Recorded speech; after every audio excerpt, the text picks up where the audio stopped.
So hello everyone, आज था उज्जैन यात्रा का हमारा दूसरा दिन और ये थी सुबह सुबह 5 बजे की कंडीशन हमारी। अफसोस सिर्फ 5 घंटे की नींद हुई थी क्योंकि हमें बहुत लंबा रास्ता काटना था। फिर होटल के खूबसूरत से महादेव की रंगोली देख के हमने तैयारी की आगे बढ़ने की और निकल पड़े हमारे डे 2 के सफर के लिए। एक्चुअली दोपहर के धूप के डर से हमने तय किया कि हम सुबह सुबह निकलेंगे क्योंकि इसके पहले धूप आ जाए, जितना हो उतना रास्ता हम काट सके। और क्लाइमेट की बात करें तो क्या गजब ही क्लाइमेट हमें मिला। फिर अच्छा खासा रूट कवर करके फाइनली हमने लिया एक चाय का ब्रेक, फिर किया थोड़ा सा फोटो शूट, थोड़े दोस्तों के साथ मस्ती और कंटिन्यू की वापस जर्नी के लिए। फिर भले ही धूप बढ़ती जा रही थी बट हमारी दोस्ती आने में हमें पता ही नहीं चल रहा था कि हम कैसे कैसे रास्ते काटते जा रहे थे। फिर देखते देखते हमने क्रॉस कर दिया महाराष्ट्र ये बॉर्डर और पहुंच गए हमारे मध्य प्रदेश में।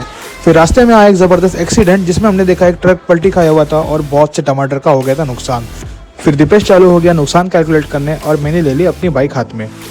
फिर जैसे ही हमें पता चला कि इंदौर आ चुका है नज़दीक, वैसे ही हमने सोच लिया कि अब खाएंगे खाना सुकून से, क्योंकि अब टेंशन ज़्यादा है नहीं हमें, क्योंकि हम जल्दी ही पहुंचने वाले हैं उज्जैन के नगरी में। और लगातार 6 घंटे बाइक राइड करके फाइनली हमने स्टॉप लिया बाटला जी के ढाबे पे।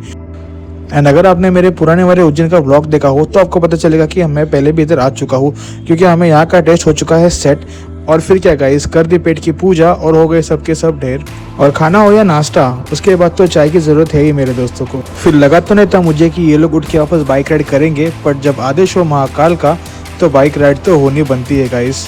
फिर कर दी वापस कंटिन्यू बाइक राइड के लिए।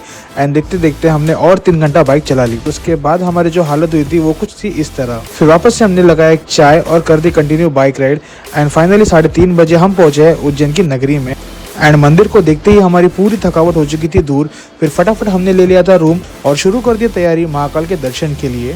और उसी के साथ एक सुंदर शॉल की तैयारी जो कि हमारे प्रिय महाकाल के लिए हमने तैयार की थी। और फिर फटाफट से पैर बढ़ाते हुए मैं और मेरे दोस्त चल पड़े महाकाल जी के दर्शन के लिए। एंड फाइनली उनकी दर्शन करके हमें मिला बहुत सारा सुख और बहुत सारा अचीवमेंट। फिर और थोड़ा टाइम बचा था तो सोचा क्यों ना काल भैरव और विक्रम भैरव के भी दर्शन कर ले। फिर फटाफट से ऑटो करके हम बढ़ चले दर्शन के लिए।